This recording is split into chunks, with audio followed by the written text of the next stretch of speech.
Richard Kuklinski, we're going to conduct a bat search here. Put your arms out.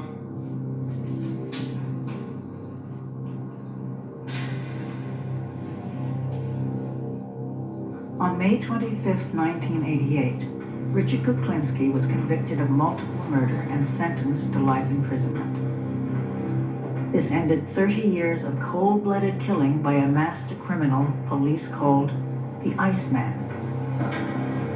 Richard Kuklinski is one of the most dangerous criminals we have ever come across in this state. He murdered by guns, he murdered by strangulation, he murdered by putting poison on victims' food.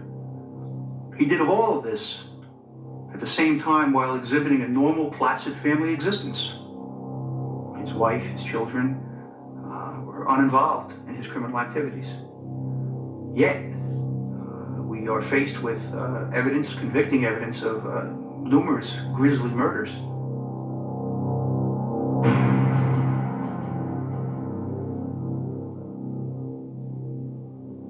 How many people have you killed? Oh, an approximate guess.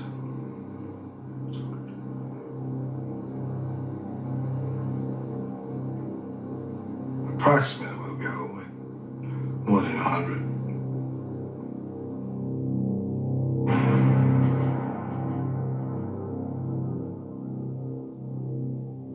How do you feel about killing? I don't. It doesn't bother me. It doesn't bother me at all. I don't have a feeling one way or the other. I think if I had a choice, I wouldn't.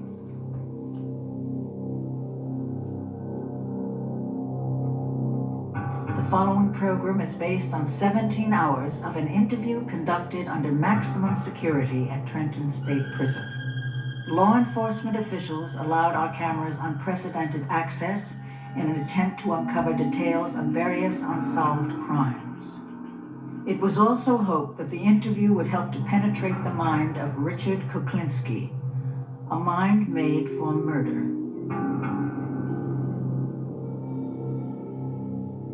Richard, when you were on the streets, what kind of weapons did you use? When I was out on the street to do something, I carried 3 guns and a knife. I had a Derringer in each pocket.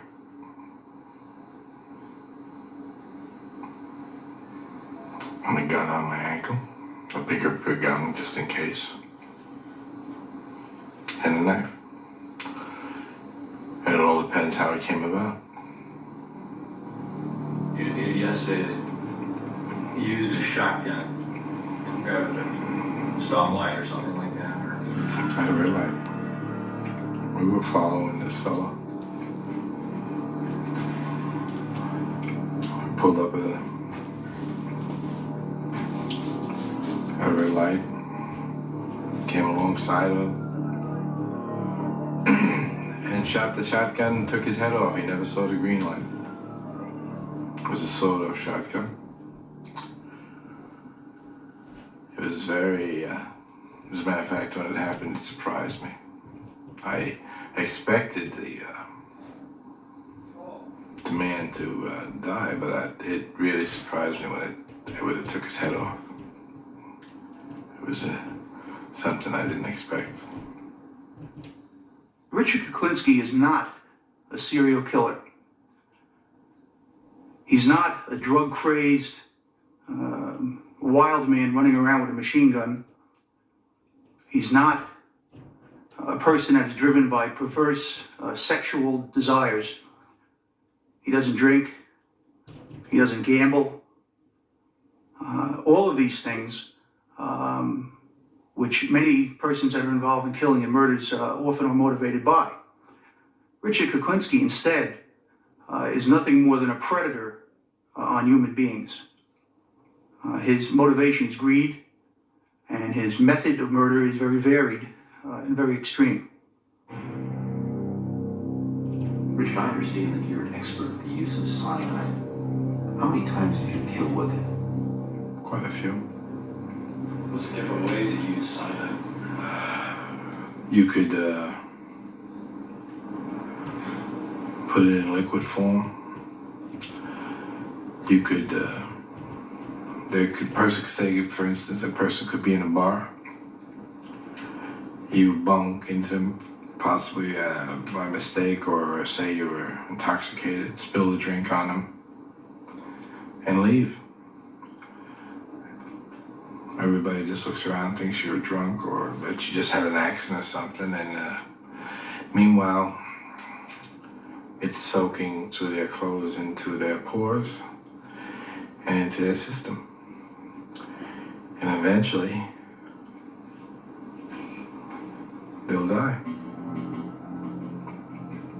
I've been in a restaurant where we were eating and the guy went to the bathroom, and while he was in the bathroom, we put a little boost in his food,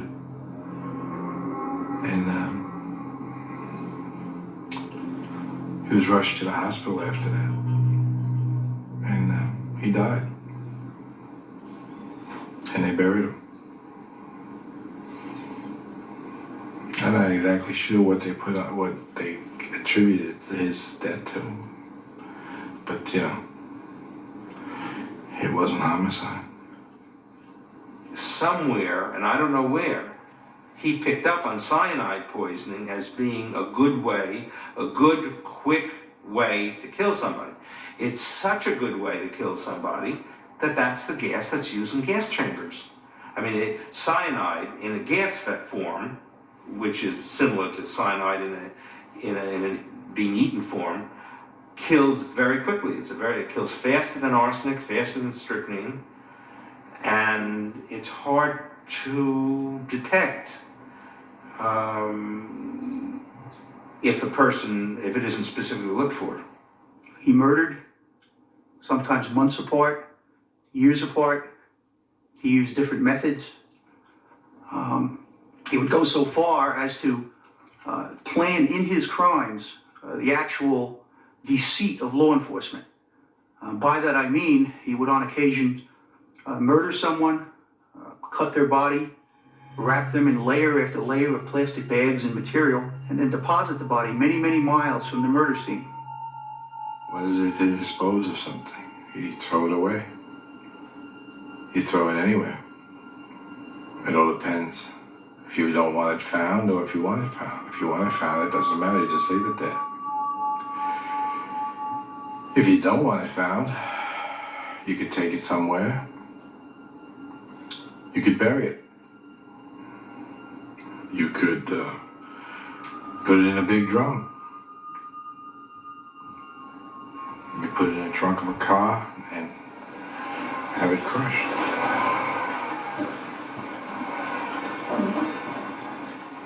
You leave it in town, you put it on a park bench. I mean, you know, you can put it anywhere you want. They found a few people sitting on park benches, I'm sure. As a matter of fact, I know they have. Are there any murders that you committed that haunt you? That you just sort of, you feel and you...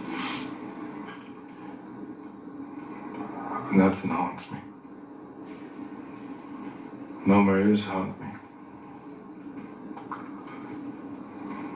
Nothing. I don't think about it.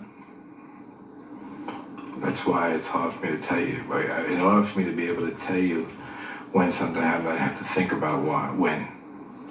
If I think about it, it would wind up hurting me. So I don't think about it. If I had a choice, and of course you has already said to me we don't have choices. Maybe we do. At the time I didn't seem to have one. But if I could have, I would like to be different than what I am. I would have liked to have been different than what I was, yes. It would be better. It would have been better for me. I would have liked to have had a better outlook on life.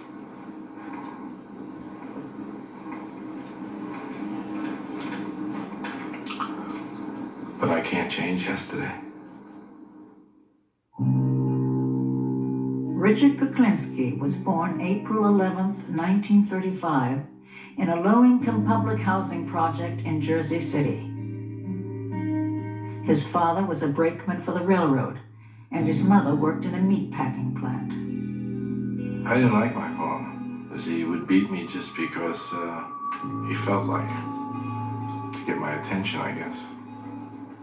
He would think nothing of coming in and smacking you. Yeah, basically. He'd just come in and give you a whooping for no reason whatsoever. And my mother was cancer. She would destroy everybody. She thought I took too long to do something. She didn't hesitate to give me a swat here and there. And she didn't just use her hand, she would hit me with a broomstick or something like that. It hurt.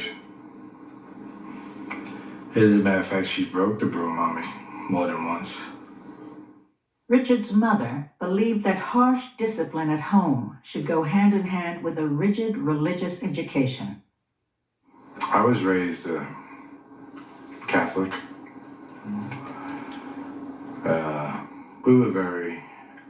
She was strict as far as the religion goes. I went to... Your mother? My mother, yeah. My mother, we went to Catholic grammar school. And we were raised with the Catholic belief. I was even an altar boy. But during the course of my life, I don't really believe it. It's just the way it happened. Didn't mean it to happen that way, but it just happened that way. When his father abandoned the family, Richard, a skinny, timid young teenager, was left to fend for himself.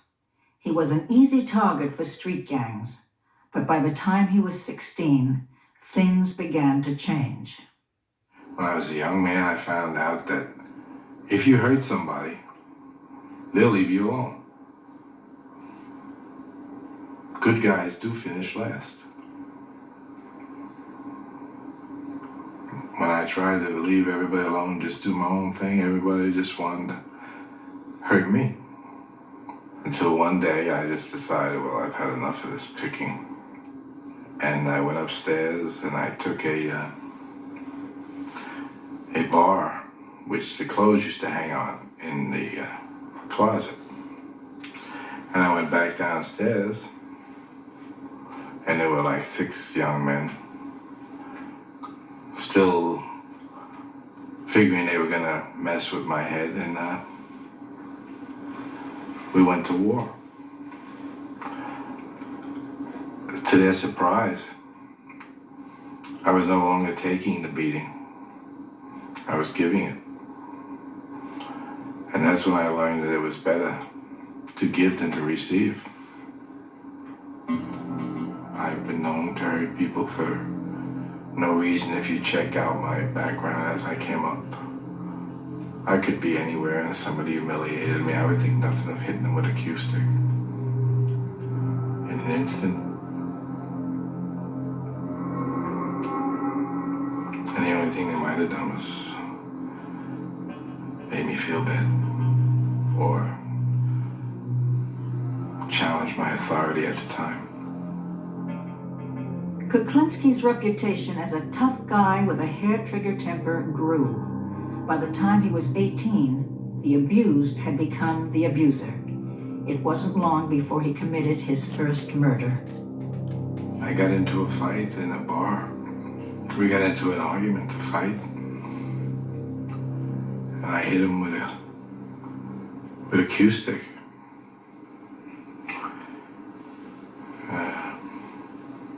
A few too many times. And he died. How did you feel after when you found out he had died? I had felt very bad. Very, very bad. I was upset. I didn't mean to do it, actually. But surprisingly, I felt sadness, and after a while, I felt something else. I didn't feel sad. I was sad along with some sort of a rush that I had control. And if you mess with me, I guess if you mess with me, I'll hurt you. By the time he'd reached his 20s, Kuklinski had become a petty crook and pool hustler. Then his life changed. In 1960, he met a pretty 19-year-old girl named Barbara Pedrin. He was absolutely flowers at the door every day and considerate and romantic and all of the things that anybody could hope for, dream for. He bought me beautiful things. We went fun places. He was happiest when we were together. He was happiest when just he and I were together. He and Barbara had 3 children. But with just an 8th grade education, he could only get low-paying jobs that didn't pay enough to support his growing family. I didn't have the capability of getting a better paying job. Was I gonna push a yarn truck the rest of my life? Make menial amount of money? I couldn't have afforded 1 child, let alone 3. He went to work at a film lab, where he began to pirate pornographic films and sell them to outside sources connected to the Gambino crime family. This connection led to other criminal activities, and it wasn't long before he went from being a small-time hood to a big-time killer. He worked as a hitman and associated with a gang that worked out of the notorious Gemini Lounge in Brooklyn. Above the lounge was a mafia killing factory where victims were killed and dismembered. Hacked bodies were packaged in plastic bags and carted away. Kuklinski was the perfect enforcer. He was brutal, and he knew how to intimidate. If people owed money, they either paid up or paid with their lives. Most people paid their bills. Some didn't. I remember one guy, he was owed a lot of money. Well, I guess considered a little amount of money.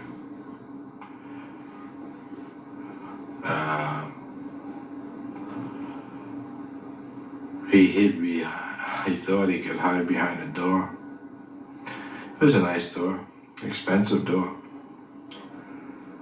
Anyway, most people don't realize that when you come to answer a door, if there's light in the background, the person on the outside can look through the peephole and see the guy coming to the door. So he came to the door, asked who it was, and he looked through the peephole. And he never saw what hit him. For Richard Kuklinski, murder had become a way of life, and the macabre became the commonplace. Would you ever use a chainsaw? I mean, To cut someone up? Yes. I've done that. To dismember them, yes. Not to kill them, no. what was it like to cut somebody up with a even though the guy's dead, how did it feel to cut some guy up with a chainsaw? Well, I didn't have any feeling one way or the other. That it just happened. That's the way it had to be. Messy. Yes. Yes, it was. Did it make you sick? No.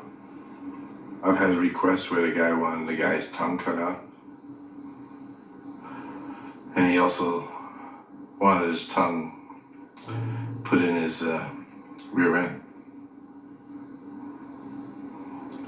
So I believe there was a definite point he wanted to get across.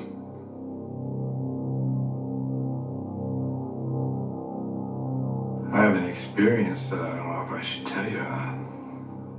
that it probably would offend a lot of people. I don't know, I don't think I'll go into that. Go ahead. Yeah, it's not a good one. No, go ahead, tell him.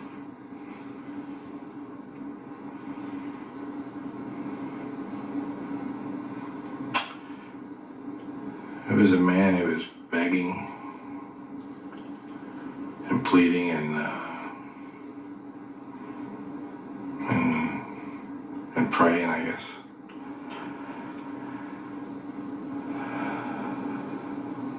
And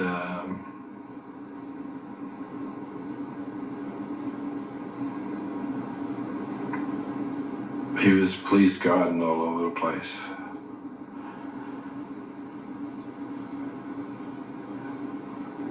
So I told him he could have a half hour to pray to God. And if God could come down and change the circumstances, he'd have that time.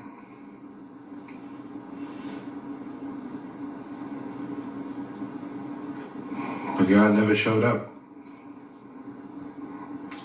And he never changed the circumstances.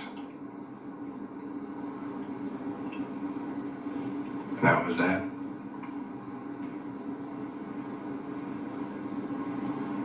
It wasn't too nice.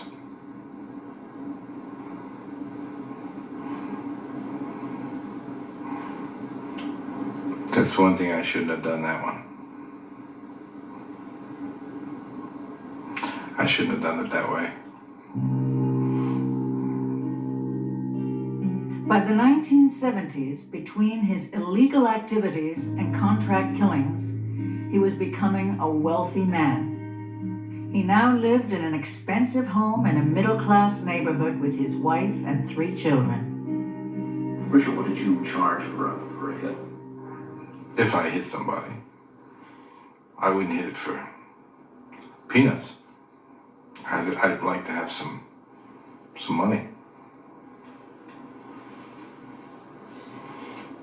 I say if I were to do somebody, I want at least 5 figures.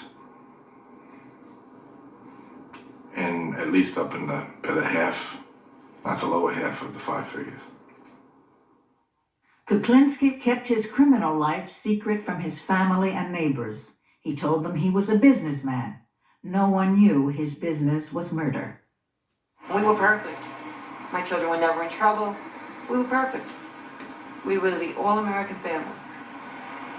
I mean, we had what seemed to be the perfect life. There were wonderful times. And time with his family was the only thing that he was really concerned about. I mean, if he never had to leave the house, he would have loved it. He hated to have to travel. He hated to go away. He came back as soon as he can. He wanted to be home all the time. He wanted to be with us all the time.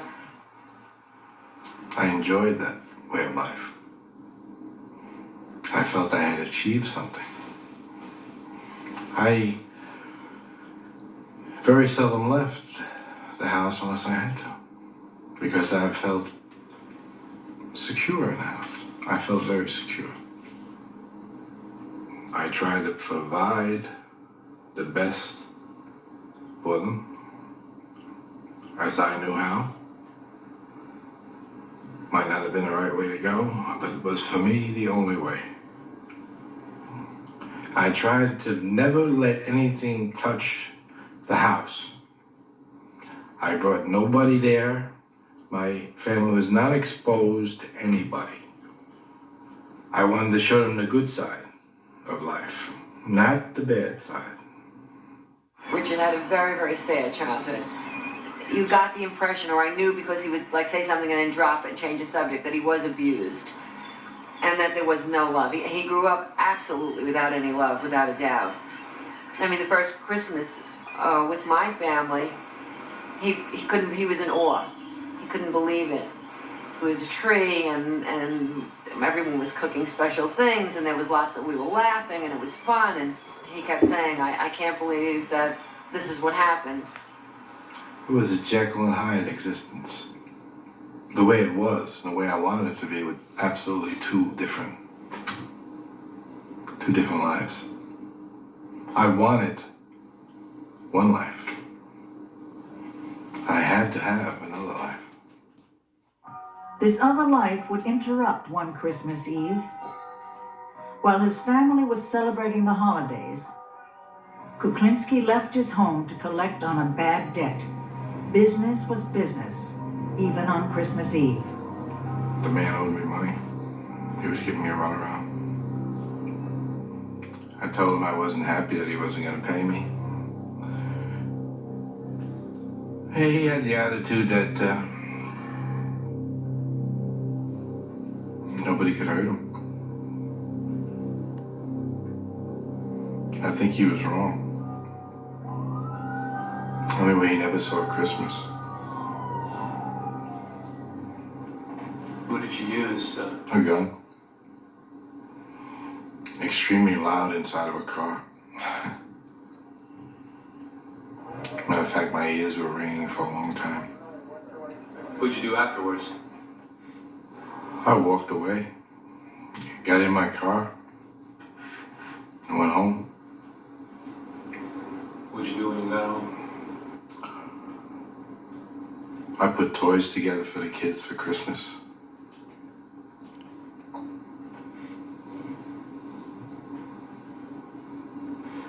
I saw the broadcast while I was putting the toys together that came down. Mob-related killing.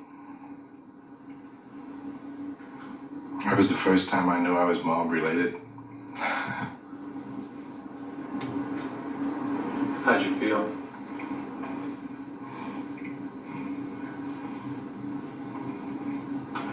I was annoyed I couldn't get the damn wagon together. I never questioned him, and you just knew, don't do it, don't ask. If he got up at 2 o'clock in the morning or during dinner and put on his shoes and walked out the door, you said bye. You didn't say, where are you going or why are you going? And it was just understood that that's the way it was. He was very private. You only knew what he wanted you to know.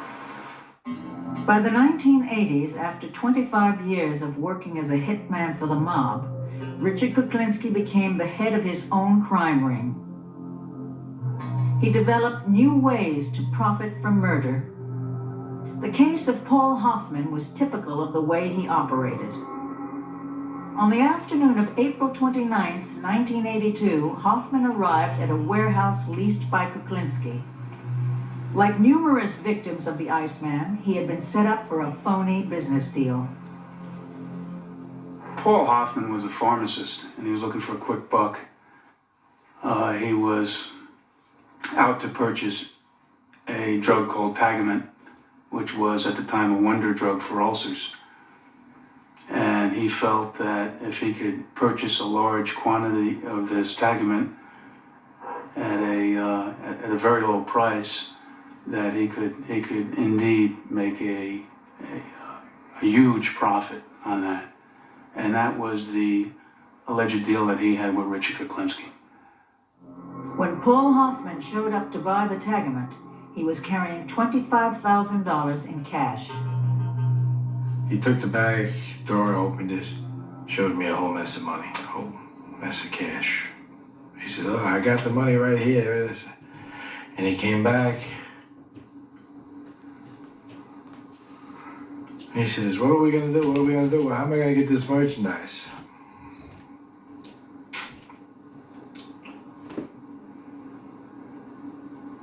I put the gun under his chin, and I said, there is no merchandise.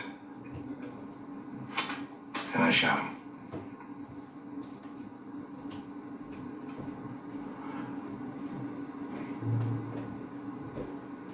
He didn't die. The gun jammed. He was gurgling. I had hit him. It was, blood was pouring out of his mouth. And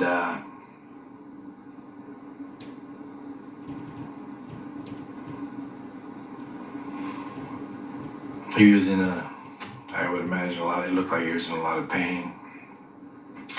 So there was a tire iron there. I took the tire iron and hit him with it, which knocked him out. And he died.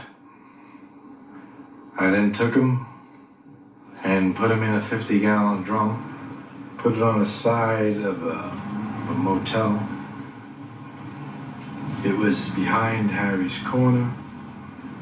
I listened to the people. I went in Harry's every morning. The thing was there for a long time. I looked at it every day. It was there. I went in Harry's every day. One day it was just missing. Continued to go in Harry's to see if anything was said about it. Nothing was said. I don't know what happened to the drum. By the 1980s, Kuklinski was involved in narcotics, pornography, arms dealing, money laundering, hijacking, and contract killing on a worldwide basis. He was also pressing 50 and getting tired. He started to make mistakes. He began to leave traces, and law enforcement officers who had suspected him over the years began gathering evidence. Kuklinski would protect himself by killing anyone who could testify against him. On December 27, 1982, a body was discovered at the York Motel in New Jersey. The body was identified as Gary Smith, 37. Smith had been given cyanide and then strangled to death. This was the first of many mistakes Kuklinski was to commit. Gary Smith was found under a motel bed in New Jersey, as I recall, where some 20 people had used the room in 5 days and nobody had realized there was a rotting body underneath it. The body was found in a decomposed state. It was very hot weather. Smith would have not been identified as a murder victim if he had died only of the cyanide. If the cyanide had worked and he had died, and he didn't need to be strangled, that ligature mark around the neck wouldn't have been seen, and he would have been possibly a drug addict overdose, or lots of other things of a non-homicidal nature would have to be considered. On September 25, 1983, the body of Louis Masgay was found. As he had done many times before to confuse the time of death, Kuklinski had frozen the body in an industrial freezer. This was the murder that earned him the name of Iceman. This murder was also his second deadly mistake. He did too good a job in that body, because he left that body in the freezer for 2 years, then took the body out and dumped it in Rockland County, and the body was found before it had fully thawed out. So the doctor doing the autopsy, the medical examiner in Rockland County, when he opened the body up, saw ice inside the body in the summer's day and said, there's something wrong here. This guy could not have died 2 days ago the way he looks like from the outside. On May 14, 1983, a bicyclist was riding down a lonely road in a wooded area and saw a buzzard feeding on a body.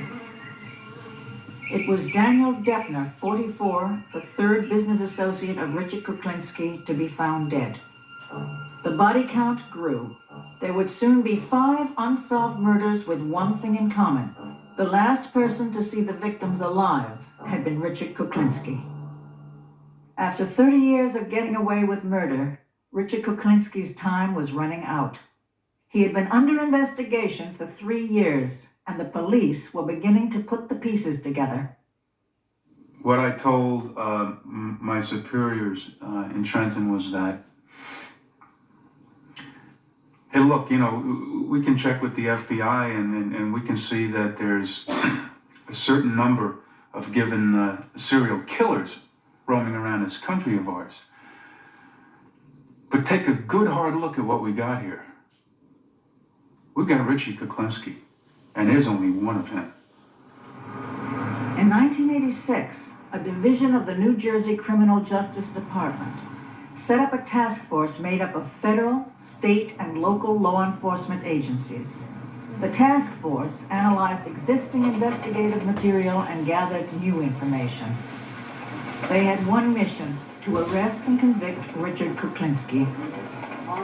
When I first read the file, which at the time was nothing more than a compilation of several different unsolved homicides, the more you looked for connections, the less you found in this particular case, because there was different types of murders, different devices used. The final method that was used was in fact the introduction of a undercover federal agent, Dominic Polifrone, who was able to win Mr. Kuklinski's confidence and was able to record conversations where he detailed his participation in these murders. I portrayed myself as a hitman. I told him I worked for the wise guys downtown New York, and my brother was a good fella downtown, and I went by the name of Dominic Michael Provenzano. You willing to go on a contract? If the price is right, I'll talk to anybody. Yeah? Sure. And you mean to tell me your way is nice and clean and nothing fucking shows up? Well, it may show, my friend, but it's quiet. It's not messy. It's not noisy. It's not, Yeah, but how the fuck do you put it together, like, you know what I'm saying? Oh, there's always a way. There's a will, there's a way, my friend. We used to sit down, we'd talk. Either we'd go to those tables over there and get away from people, and we discuss how to murder people.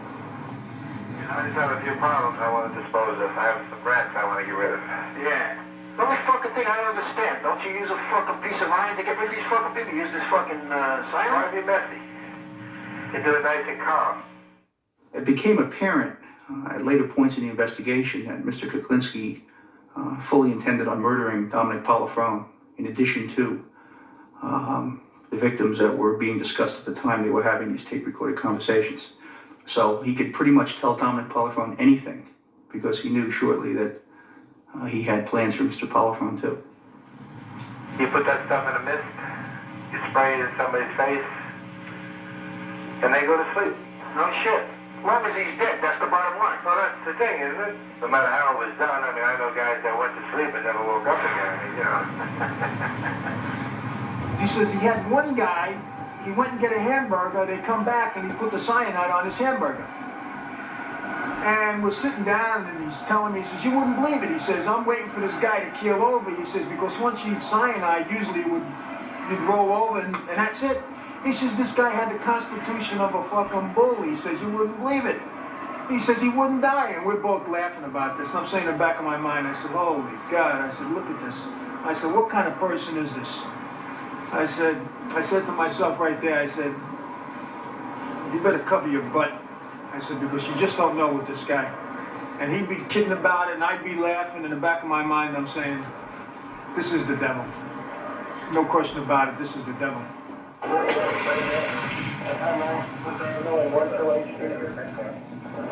On December 17th, 1986, the Special Task Force set up a roadblock and arrested Richard Kuklinski outside his home in Dumont, New Jersey. They felt they had all the evidence they needed for a conviction. The whole road was blocked off with cops.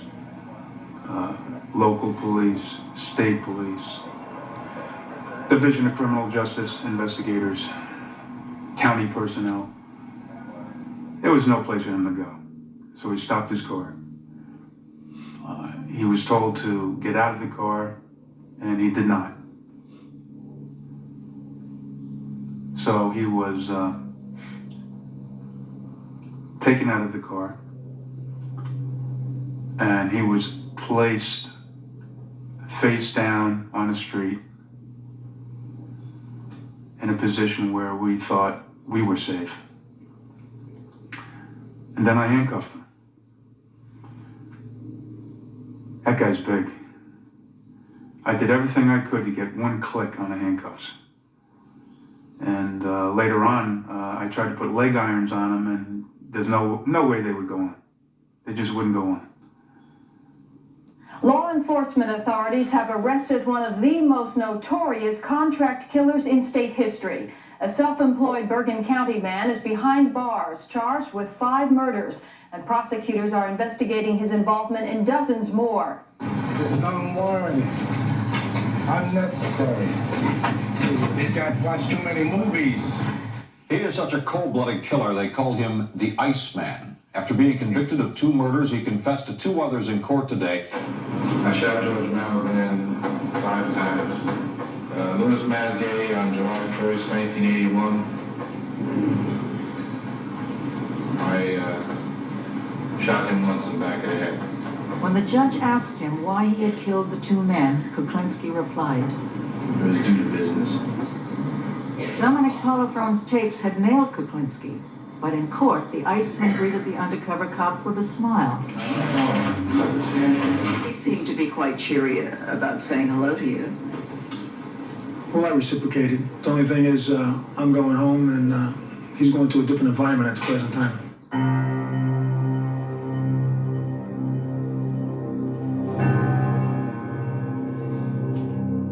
It wasn't real to us. We just had a hard time dealing with what was in the press.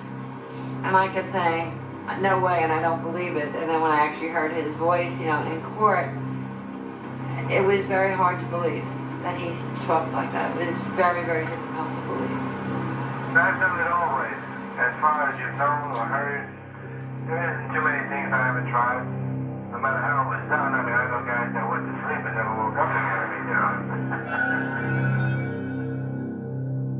The consensus of the federal, state, county, and local law enforcement agencies that were involved in this investigation is that Richard Kuklinski is one of the most dangerous criminals we have ever come across in this state.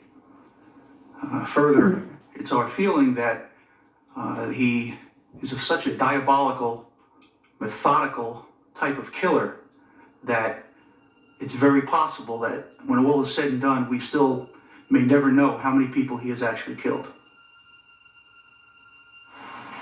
What Richard has been accused of and found guilty of and spoke to you about goes against God and man. I have very strong feelings. I am totally anti-violence. As are my children. And I can't make those wrongs right. I can't make them right in my own mind.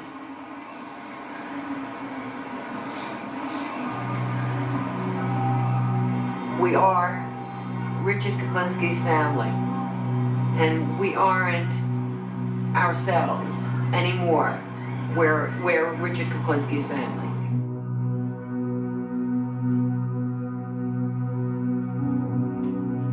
I've never felt sorry for anything I've done other than hurting my family. The only thing I feel sorry for.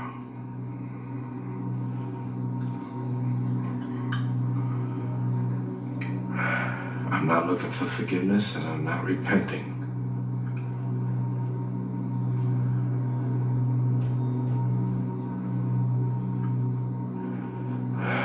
No, I'm wrong.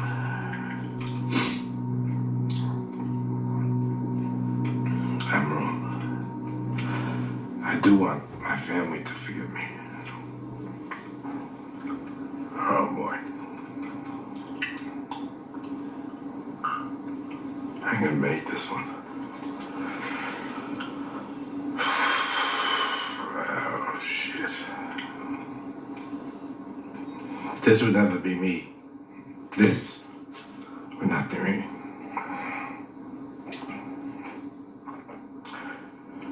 I feel for my family.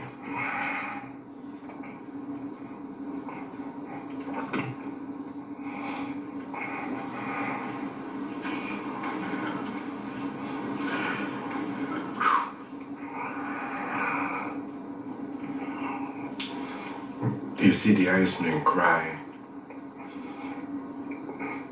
Not very macho. But I've heard people that mean everything to me.